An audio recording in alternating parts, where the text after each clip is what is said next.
بسم اللہ الرحمن الرحیم۔ معزز خواتین و حضرات، السلام علیکم ورحمۃ اللہ وبرکاتہ۔ کسی کے ہاں جب ہم جائیں تو اجازت لے کر اور سلام کر کے جائیں، اور یہ ضروری ہے۔ کیوں ضروری ہے؟ یہی ہمارے آج کے قرآن مجید کے سبق کا موضوع ہے۔ آئیے معمول کے مطابق سب سے پہلے آیت مبارکہ کی تلاوت کرتے ہیں۔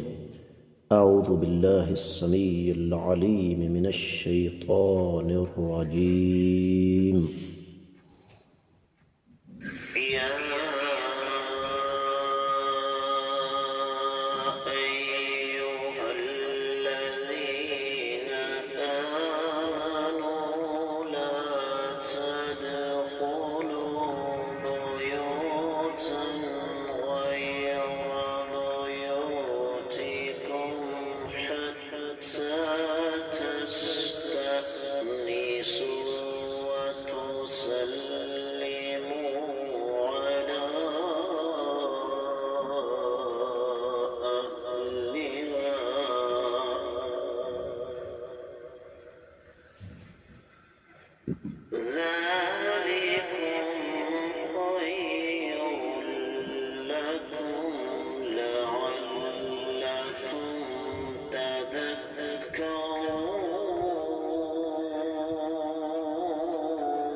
معزز خواتین حضرات، رب کائنات کی پاکیزہ کتاب قرآن مجید پارہ ہے 18واں، سورہ مبارکہ کا نام النور، آیت مبارکہ ہے 27ویں، جو ہم نے پچھلے سبق میں شروع کی لیکن وقت کی قلت کے باعث اسے مکمل نہ کر سکے۔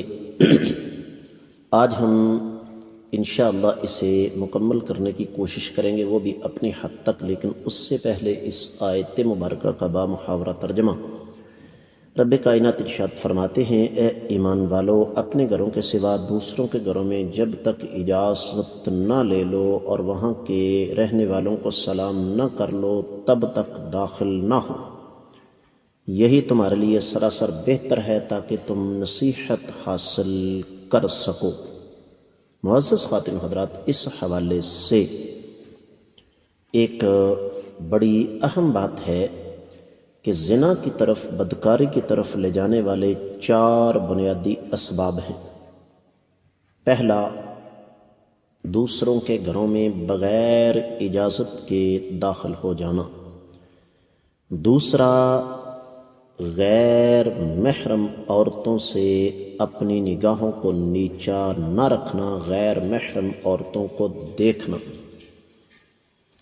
تیسرا سبب، عورت کا بے پردہ بن سنور کر نکلنا۔ اور چوتھا، مرد و زن کا تجرد کی زندگی بسر کرنا، بغیر شادی کے رہنا۔ تو دین اسلام کی انگنت لا تعداد بے شمار خوبیوں میں سے ایک یہ بھی ہے کہ اسلام جب کسی چیز کو حرام قرار دیتا ہے تو اس کے اسباب، وسائل اور اس کے مقدمات کے ساتھ ساتھ جو چیزیں اس کی طرف لے جانے والی ہیں ان کو بھی حرام قرار دیتا ہے۔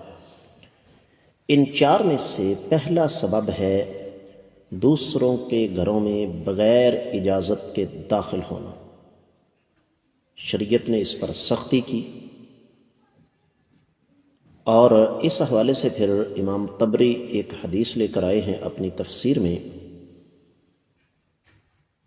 اور وہ حدیث کچھ یوں ہے کہ عدی بن ثابت فرماتے ہیں کہ انصار کی ایک خاتون آقا علیہ السلام کی خدمت میں حاضر ہوئیں اور کہا، اللہ کے رسول صلی اللہ علیہ وسلم، میں اپنے گھر میں اس حالت میں ہوتی ہوں کہ مجھے یہ پسند نہیں کہ مجھے کوئی نہ دیکھے،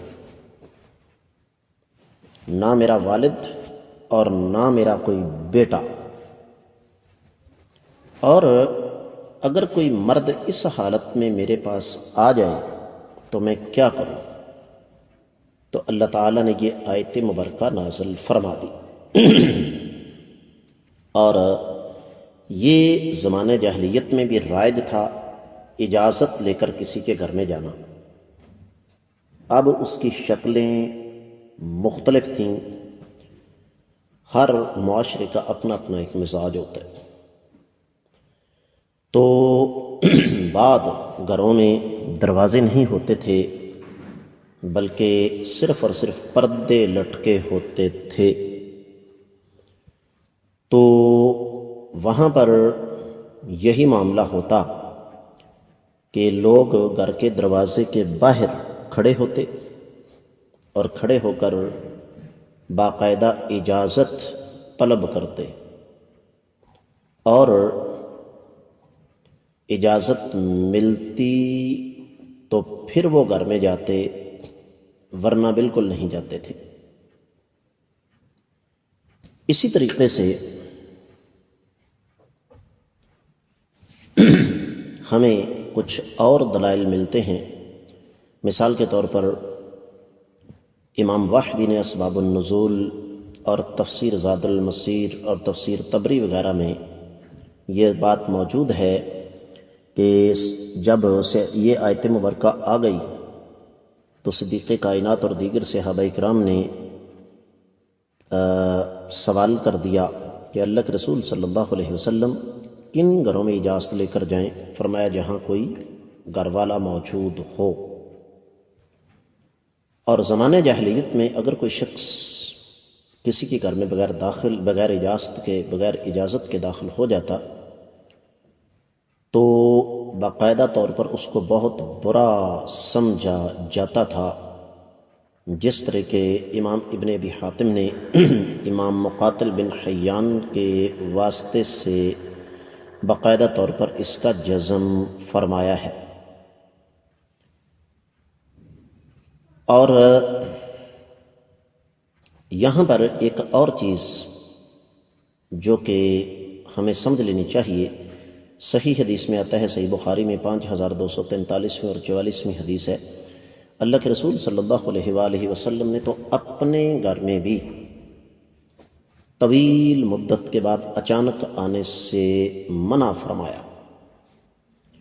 اور پھر میرے اور آپ کے علم میں یہ بات ہونی چاہیے کہ نبی کریم صلی اللہ علیہ وسلم نے ارشاد فرمایا کہ جب تم کسی کے پاس آؤ تو 3 دفعہ اجازت طلب کرو۔ پھر اسی طریقے سے سنن ابی داؤد وغیرہ میں حدیث مبارکہ ہے، امام البانی رحمہ اللہ نے اس کو صحیح قرار دیا، دیگر کتابوں میں بھی موجود ہے، کہ جو میں آپ کو اس سے پہلے عرض کر چکا ہوں، نبی علیہ الصلوۃ والسلام نے فرمایا کہ 3 دفعہ اجازت مانگو، اگر مل جائے تو ٹھیک ہے، ورنہ واپس لوٹ جاؤ۔ اور اسی طرح ایک اور حدیث جو کہ مصنف ابن ابی شیبہ وغیرہ میں ہے، سیدنا ابو ایوب انصاری رضی اللہ تعالیٰ نے فرمایا، اللہ کے رسول صلی اللہ علیہ وسلم کہ ہمیں سلام کا تو پتہ چل گیا، استئناس کیا ہے؟ تو فرمایا انسان تسبیح کہے، تکبیر کہے، تحمید کہے یا کھانسے تو گھر والے اجازت دے دیں۔ ہمارے دیہاتوں میں آج بھی یہ کلچر ہے کہ بزرگ جب گھر میں داخل ہوتے ہیں تو وہ پہلے کھانستے ہیں، بلکہ اس وقت جب میں آپ کے ساتھ گفتگو کر رہا ہوں، میرے ذاتی سی بات ہے، میرے ماموں جان جن کی عمر اس وقت ماشاءاللہ 100 سال سے اوپر ہے، تو وہ مسجد سے جب گھر آتے ہیں تو دروازے کے باہر کھڑے ہو کر باقاعدہ کھانستے ہیں، تو یہ بھی ایک طریقہ ہوتا ہے۔ تو اس حوالے سے ہمیں بہت سارے واقعات صحابہ کرام رضوان اللہ علیہ مجمعین کی زندگیوں سے مل جاتے ہیں کہ انہیں، بلکہ آقا علیہ الصلوۃ والسلام کی اپنی حیات مبارکات سے، آقا علیہ السلام کی اپنی مبارک زندگی سے ہمیں یہ ثبوت ملتا ہے کہ آقا علیہ الصلوۃ والسلام نے ایک دفعہ اپنے ایک صحابی کے گھر میں جانے کا ارادہ فرمایا، تو آقا علیہ السلام نے سلام کیا، جواب ملا، تو آقا علیہ السلام نے، بلکہ صحابی نے فرمایا کہ آپ تشریف لائیں، تو نبی علیہ الصلوۃ والسلام نے سنا نہیں، تو آقا علیہ السلام واپس لوٹ گئے۔ پھر نبی کریم صلی اللہ علیہ وسلم کا فرمان ہے، صحیح بخاری میں 6250ویں حدیث ہے، کہ جب آپ کسی کے پاس جاؤ اور دروازہ کھٹکھٹاؤ تو کوئی پوچھے کہ کون ہے، تو یہ نہ کہو کہ میں، بلکہ واضح طور پر اپنا نام بتاؤ۔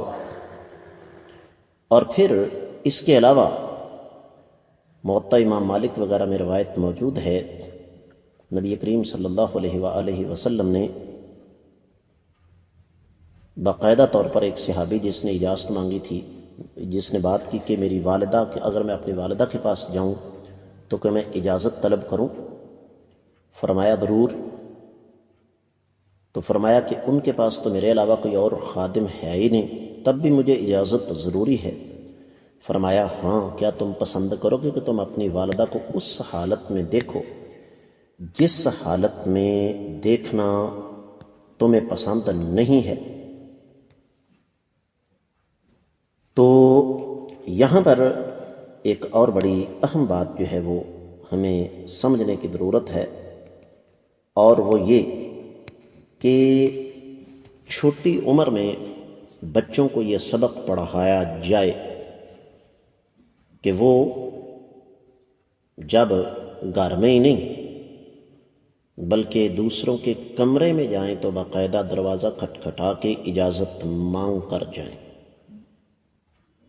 اس لیے کہ یہ بہت سارے فتنوں کا راستہ اس سے بند ہو جاتا ہے۔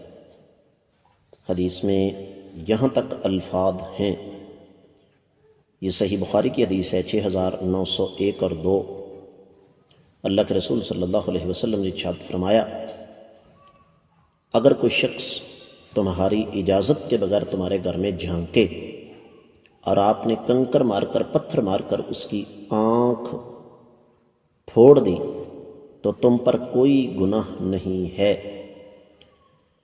اور معزز خواتین و حضرات، اس ساری کی ساری جو داستان ہے، یا یہ جو احادیث ہیں، یا یہ جو آیت مبارکہ ہے، اس سے ایک اور بڑا زبردست استدلال ہوتا ہے،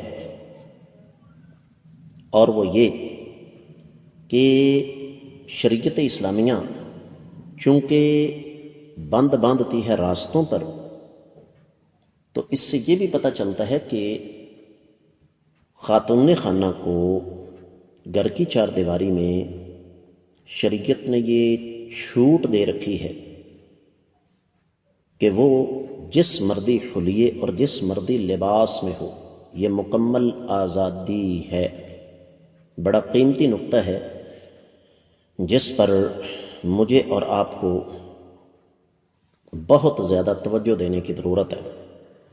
میں خاص طور پر ان آدمیوں کے سخت خلاف ہوں جن کے گھر میں بیویاں ہیں اور انہیں شوہروں کے علاوہ کوئی اور دیکھنے والا نہیں، لیکن بیویوں پر سختی کرتے ہیں کہ آپ گھر کی چار دیواری میں بھی اپنے سر سے دوپٹہ نہیں اتار سکتی۔